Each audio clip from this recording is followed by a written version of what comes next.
I heard a saying, I don't know if it's true or not, but I heard that in older traditional churches, like in the first centuries, that the members would stand up and the person who is preaching would sit down.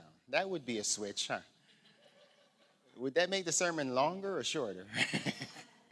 It was lunchtime at Holy Cross Catholic Middle School, and all of the students were lined up in the cafeteria.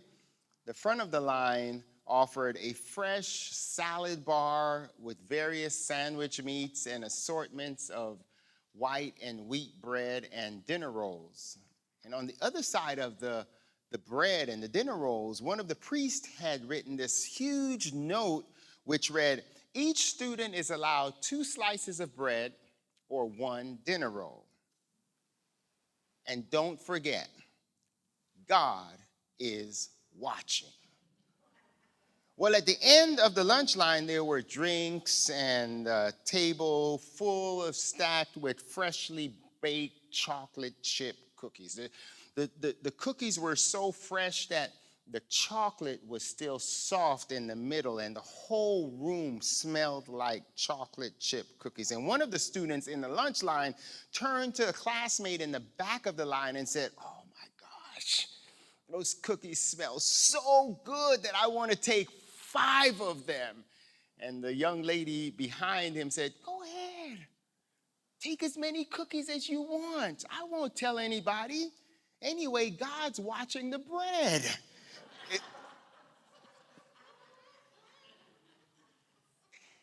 Anyone who knows me would confirm that bread is one of my biggest weaknesses. I'm not sure if I like going to the Cheesecake Factory because of the great meals that they have, or the great desserts that they have, or that warm bread that they serve right before the meal comes. In fact, every time I go to the Cheesecake Factory, I get so full off the bread that I end up only being able to eat half of my meal. Bread is probably one of the most common of all foods. According to this website called Bread Facts, bread provides us with carbohydrates for energy. Bread provides us with protein for growth and development, the B vitamins that are good for steady nerves and proper digestion, iron for healthy blood, and calcium for strong bones and teeth. All of that we get from bread. No matter how you slice it, bread is a basic staple for most meals and a good everyday food that is needed, used, and enjoyed by most people. In the prayer that Jesus taught in Matthew the 6th chapter, Jesus taught his disciples, you remember what Jesus said? "Give us this day our" what? "Daily bread." And it's my understanding that in the time of Jesus, bread was even more necessary, because at times bread really constituted the entire meal that a person would have. And as such, people needed to stay alive. In other words, bread was something that they could not live without. They had to have bread. And this really helps to explain to most of us how prominent role that bread has in the biblical text.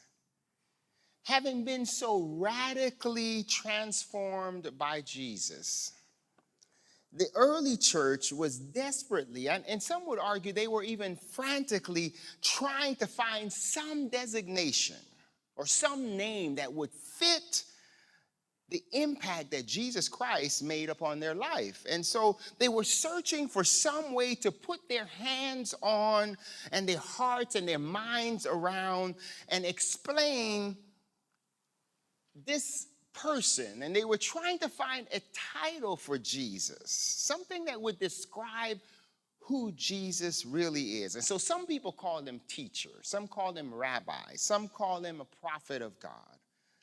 But these titles just seemed like they weren't large enough to cover who Jesus is and what he has done for them. And at the peak of Israel's hope, He was the promised one or the anointed one of God. And even some called him Messiah.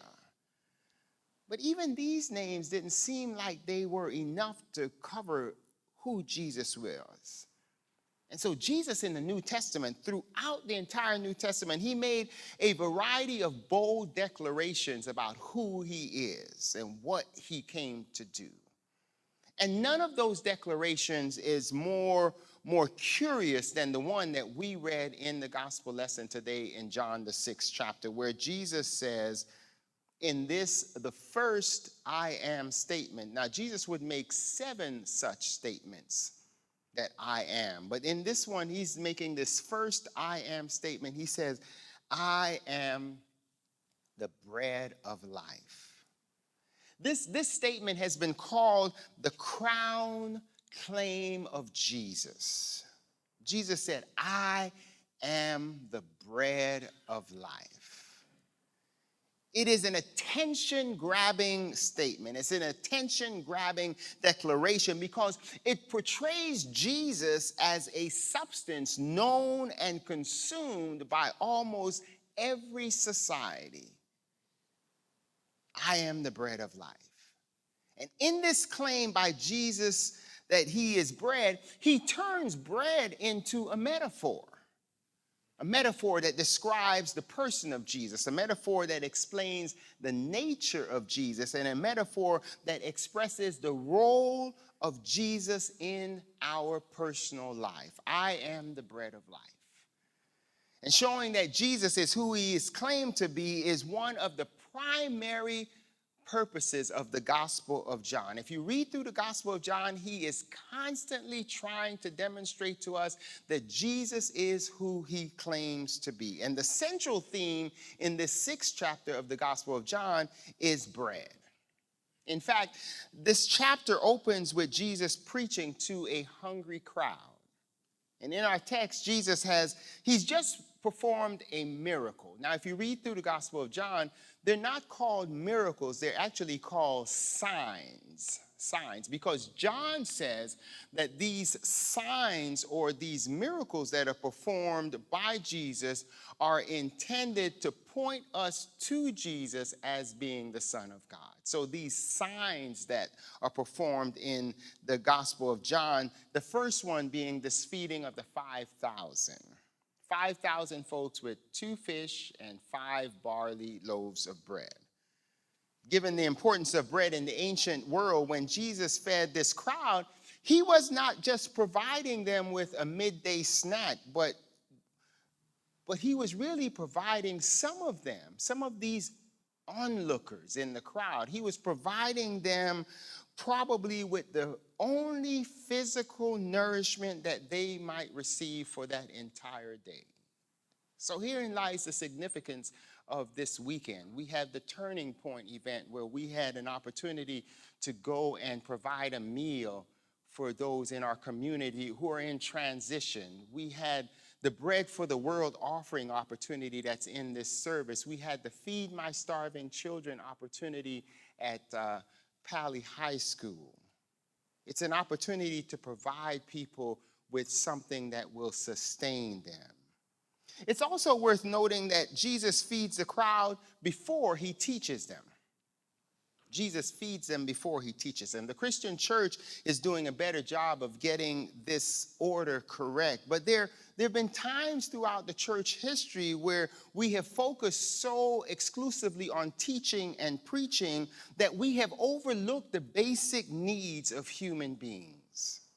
But in our text, Jesus models for us a good order of ministry. First, he gave them something to eat. He gave them something to eat. Jesus, in our text, he fed them before he led them. He fed them before he led them. And we could take a note from that. And in feeding the 5,000, Jesus presented really a type of himself, as we will hear again when we receive communion a few moments after the message. Jesus presented a type of himself. He was doing a little CPS, as I call it. He was caring for the multitude, he was providing for the multitude, and he was satisfying the multitude. Jesus. And what must have been the world's biggest tailgate-like picnic of its time, the miracle performed by Jesus not only attracted attention, but it also created a sensation around this man, because we all like to eat. And many years ago, when I served as a youth pastor, when I was just newly ordained, I served as youth pastor of a church, and it didn't take me long to figure out that it was the burgers and fries and not the Bible study that brought the youth out for youth meetings, because we all like to eat. So after performing this miracle, Jesus and his disciples left the crowd and they traveled across the sea to Capernaum, but the people followed them. And they found them in Capernaum. And in verse 26 of our text, Jesus says to the crowd, I know why you're following me. I know what you're here for. You're looking for another free lunch. The people are hungry, but they don't know how to satisfy the hunger that they have. Hunger, that deep stomach growling hunger can crush us to look for satisfaction anywhere. And having acknowledged and addressed their need for physical nourishment, Jesus now attempts to move the crowd beyond this one-sided motive of why they were following him, why they were clamoring after him, by making this distinction between bread for the body and bread for the soul. Jesus both confronts and he challenges them. You see, some of the people in the crowd had followed Jesus to Capernaum because they were only interested in bread for their body. But Jesus, in his wisdom, did here, as he so often does in the New Testament, he uses this as a teachable moment, and he reminds the crowd that's gathered about the value and the limitations of earthly food. Jesus reminds them that earthly bread is only temporary. He reminds them that earthly bread satisfies our physical hunger, but eventually the hunger pains return and we must get more bread and more bread. Jesus reminds them that earthly bread molds and decays. But Jesus goes on to tell them about a bread he was authorized by God to give, a bread that would last for eternal. Many people who had seen Jesus as one who could supply them with food for the body, but Jesus now was saying, hey, listen, I'm over here. I can provide you with food for your soul. Jesus said, I can give you some soul food. The bread of God was being offered to them was to fill that deep void. In each of us, there is this place that is created exclusively for God. In you, in me. There is this space that is created exclusively. This is the God spot. And you know what we do? We try to fill the God spot with everything and everybody else. St. Augustine says that there is this God-shaped vacuum in all of us. In all of us. We try to fill it with entertainment. We try to fill it with success. We try to fill it with fortune. We try to fill it with material things, and we keep coming up empty. You, you know that old song? We're looking for love in all the wrong places. Our comfortable lifestyle in America doesn't grant us the familiarity with the kind of physical hunger that is present in some places in America and even many places in our world. So we haven't experienced that. We experience it when we do events like Feed My Starving Children or Turning Point. We experience it to some degree when we go to Mexico or we go on mission trips. So we get a sense, but what we can do, what we have been blessed to do, we can step into it and then step out. And that's not a criticism of our blessing. We have been blessed by God. But there's a hunger. There's a hunger in you and me that only God can fill. It's deep down inside of us. And no matter what we try to fill it with, nothing fills that space but God. You see, you've heard this before. The things that money can and money can't buy. Money can buy a house. Can't buy a home. Money can buy education, but it can't buy wisdom. It can buy a bed, but it can't buy sleep. It can buy influence, but it can't buy respect. It can buy medicine, but it cannot buy health. It can buy a spouse, but it can't buy love. It can buy quiet, but it can't buy tranquility. It can buy food, but it can't buy appetite. And where we miss the opportunity is we try to fill this God space with everything and everyone but God. But that hunger that we have can only be satisfied with a relationship with God. We try to fill it with the relationships. We try to fill it with fortune. We try to fill it with work. We become workaholics. We try to fill it with play and entertainment. We try to fill it by climbing the corporate ladder. And then when we get to the top of the corporate ladder, we say, oops, it's on the wrong building. Try to fill it. That God space. See, this hunger is not anything that we can get our hands on. It's a hunger of the soul. It's a hunger of the soul. And in order to fill the hunger of the soul, we need some soul food. We need some soul food. This is the missing piece that's meaningful in our diet. This is the missing piece that can transform your life and mine, is a relationship with Jesus Christ. And that's why God sent Jesus. Soul food for you. Soul food for me.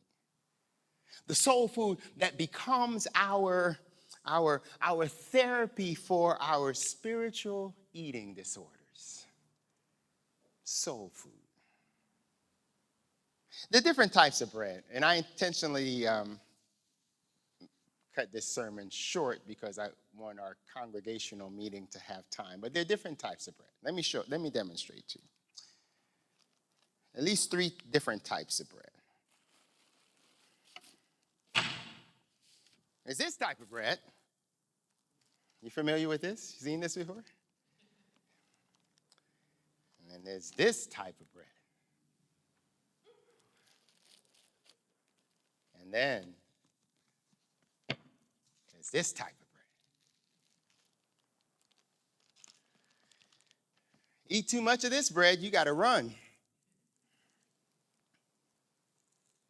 Hey, there's some mold on this bread. A whole lot of us run after this kind of bread. This bread runs after us. This bread can be made. This bread can be earned. This can only be received. This bread, take you to the gym.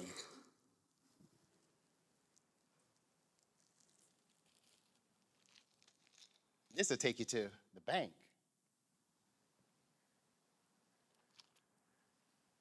This will take you to heaven. This will fill your stomach.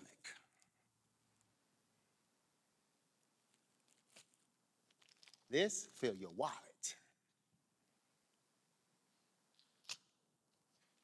This will fill your life.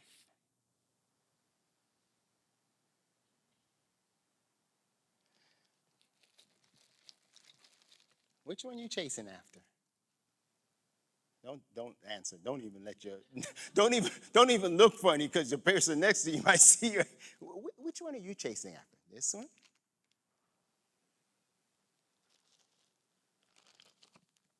This one? I'm chasing after this one.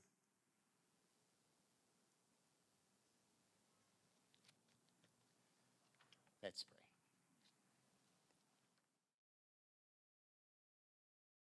Hi, I'd like to thank you for worshiping with us this morning via the internet. And I'd like to invite you to come and worship with us in person at our sanctuary. 15905 West Sunset Boulevard is our location, and we'll have a seat waiting for you.